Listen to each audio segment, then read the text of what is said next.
All right, have not fans. This is my seventh video in a row recording. I thought I was only going to be done at 5, but as I kept doing videos, more ideas popped up. But this is something that wasn't really answered in the episode. I'm actually going to talk about two things: the negative $4,000 balance, as well as the Candace getting the money back in the Crier Company account that she set up. Well, technically, Veronica set it up at Candace's request with the help of Lloyd Bowman. Now, how did the money get back? Okay, I guess the real question is who sent it back, because we do know, according to the bank clerk that left the room to get the files and everything, a reverse notice took place. It was wired back out. It was a reverse notice back to the Crier Company, but this happened a few days ago. And I tried my best to look up, bank terminology and whatnot, but I really didn't see anything specific that was called a reverse notice. I mean, what happens, and I'm just looking at Google and whatnot, and this question people also ask, what happens if a bank accidentally gives you money? Mistakes happen in any business, and banks are no exception. When this happens, the bank will reverse the transaction and credit it to the correct account. Pretty much send the money where it's supposed to go. But it can affect a number of things. Most importantly, you should never assume the money is yours and spend it. Yeah, what that said. And then I tried to look at what is the time frame for reversing a wire transfer. And it says here that how to reverse a wire transfer. Once the recipient's bank has accepted the payment order, the transfer cannot be reversed. If the originating bank sends a cancellation notice to the recipient bank and the cancellation notice is received before the recipient bank accepts the payment order, the recipient bank will generally refuse the payment order. Should you wish to reverse the transfer, you'll be racing the transfer network between the banks to get the cancellation notice to recipient bank before the payment order is accepted. Basically, once it's wired, you're screwed unless you somehow get in contact with the person who owns the account that it was sent to, and then they just send it back. So obviously, Candace tried that, but then found out it was a joint bank account. So yeah, that's why she got screwed. Now, I think the easiest way to figure out what happened is the fact that, well, the government sent it back. You got to think about it. Who would have the power and ability to reverse it? Now, you could argue that Veronica has the power, because I did a video called What is the Crier Company, where I talked about in the episode A Lover's Passion. That was the episode 10 of season 5. Candace requested that Veronica talk with Lloyd Bowman in order to set up the account, and Veronica threatened to cancel the account if Candace didn't give her the address of where David's new house is. And, well, the account's in my name. Well, I know the banker who set it up, which is actually accurate, because Lloyd wasn't aware that Candace Young owned the account, even though she signed the documentation for it to be notarized. So technically he should, if he was doing his job correctly. But at that point in time, he was under the assumption it was for Veronica, so Veronica could have canceled at any point. I don't think she did it, though, because there's just so many things. I get it. Things happen off screen. She's doing like a billion things at once. I don't think screwing over Candace at this given moment is on her priority list, because when RK said I didn't snitch on Candace, then I feel like, Veronica would have made him do it. Because at this point, she just didn't want to help him. And it's like, well, you should have told him everything to avoid being arrested. So now get out of my house. So I think that if Candace was on Veronica's radar at this point, then I truly think that she would have let RK snitch, or made him snitch, in order to get back at Candace. I don't think that she was the one that messed with the money. I do think that it was probably Landon and his team and whatnot trying to clean up Candace's messes. And they obviously know about her account, because Landon was the one that put the federal hold on there. So in order to try to clean up the mess, he did that. The most confusing part is the fact that she said a few days ago.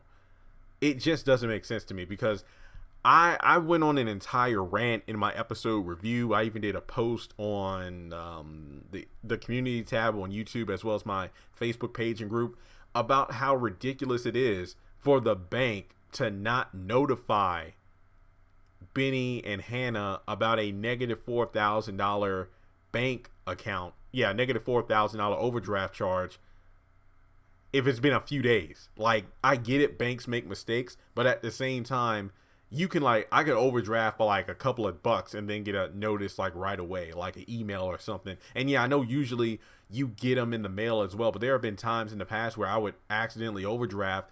And I got it set up where, like if I, because pending charges are very, they are very surprising. I think I could overdraft. I think one time I overdrafted my account by like $2 in checking, and then they automatically transferred the money from my savings account. No big deal, right? But they would send me a letter like a couple of days later to let me know what went down. I mean, I will get an email and all, but they just send me they contact me in every, form, text, call if necessary, and letter and email. So for them to not get any sort of notice made no sense to me at all. That was my biggest what the heck moment. So you got to think of who would actually be able to move the money without Benny and Hannah's signature. I think probably the government did it. That's probably the easiest one. I think the other way of looking at it is, well, if Hannah and Benny had to accept the money being in the account, but I don't think they had to, because obviously they were looking at the account a couple of times, so they know the money was in there. Still doesn't answer the question of, who actually paid for Benny when he had to go to the hospital after he got stabbed. Nobody ever brought that up again, because they obviously didn't touch a dime of that money, because before Candace made the transfer, they only had like 30 some bucks in there. So I don't know. If you were to ask me how did Candace get the money back, I think that it was the government. Now, I did jot down the notes from when Benny called Candace at the end of the episode. Now, Benny calls Candace. He explains that the money was sent back. Basically, it was a reverse notice or something, because he said it in a confusing manner, because that's really how it made no sense. And then Candace was like, from the Crier Company? Okay. And then she says the money went back to Jim. So at first, because my mom was like, well, Jeremy, she said from the Crier Company. So she said it before Benny brought it up. But you have to remember that Candace is fully aware of the Crier Company because she had Veronica set it up. So she knows the name of her own account, because that was the account that she sent the money from. Because she told Benny, I got a couple $1,000s I need to move to another account. So can you give me your account information? But it was really millions. So her being suspicious like that, I don't know. So basically, as the conversation went on, yeah, like she said, the money went to his account, Jim. So I'm guessing that Benny is unaware that the Crier Company is Candace's account, I think. I don't know. I don't know. Maybe.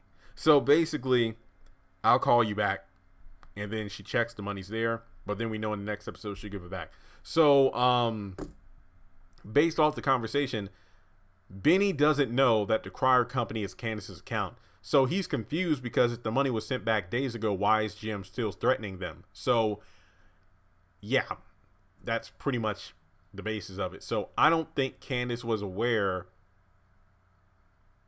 about the money being in her account, because if she was, like Benny said, she would have given me the money that I needed to help me pay off the Malone debt. Still doesn't answer the question. If I were to make a guess, I think maybe the bank will waive the overdraft charge and give them back the $30 or $40 they had in there, because literally they didn't move this money. Like, it was put in the account and then it was taken out. So hopefully the bank will just wipe that charge away, because if nothing else, the negligence of not contacting them just means that they deserve to have the wave happen. That's just my opinion. So it is possible that Landon and his team moved the money back, and then was kind of like, yeah, because we're trying to clean up Candace's message, so we need to put the money back in her account instead of her putting it in an account that isn't hers in order to hide it. So pretty much Candace's sin is right in front of her face. And I even did a video saying that she probably won't get the money back to Jim. So with that being said, subscribe to the channel. Let me know how you think she got the money back in her account, and I will talk to you soon. Congratulations on making it to the end of this video. If you like what you just saw, make sure to hit the thumbs up button, or if you have anything you would like to add to the video, make sure to leave your thoughts in the comment section below. If you want to keep up with me on social media, go to the description box. All of my links for social media are right there. Also, if you feel like you would like to donate to the channel, make sure to click on the link to PayPal. Any amount helps. $1, $5, $20. As a full-time YouTuber, any support from my fans really does mean a lot to me. Finally, make sure to hit the subscribe button as well as the bell notification icon. That way you're kept up to date on any new content I post to the channel. Once again, thank you so much for tuning in, and I'll talk to you in the next video.